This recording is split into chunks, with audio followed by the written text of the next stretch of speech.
Thank you, Madam Chair. I just first, before I get to my questions, I'd just like to thank the Minister for the way he's methodically stepped us all through this bill. This is an incredibly complex piece of legislation and incredibly wide-ranging and with wide implications for how our economy and our society shape over the next 30 years. So I think we all appreciate that, and I think also outside of this committee stage, and I'm sure not only for those of us on this side, but I'm sure you've been available to the other side as well.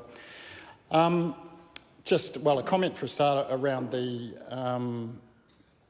He Waka e Noa, Eka Noa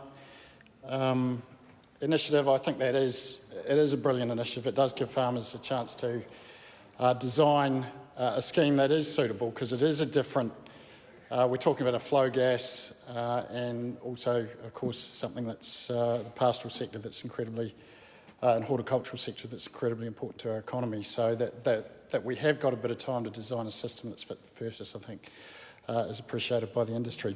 My particular question is around, there has been some commentary around the, I guess you could say they're the carbon farmers, or those looking for permanent forest sinks. And when we're talking about forestry, we're talking about plantation forestry most of the time in our own minds when we're discussing this.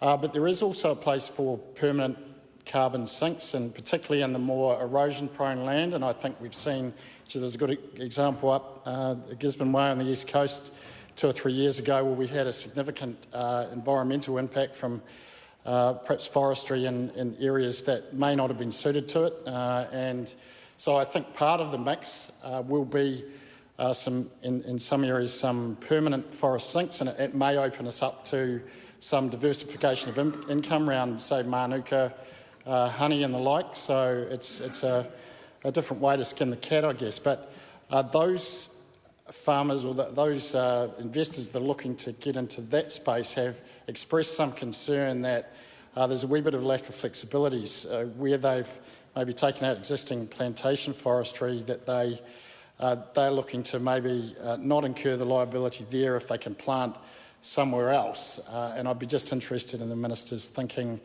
around that. Is there merit in that suggestion, and getting a bit more of his thinking? Thank you. I call the Honourable Scott Simpson. Thank you, Madam Chair. Well, look, the previous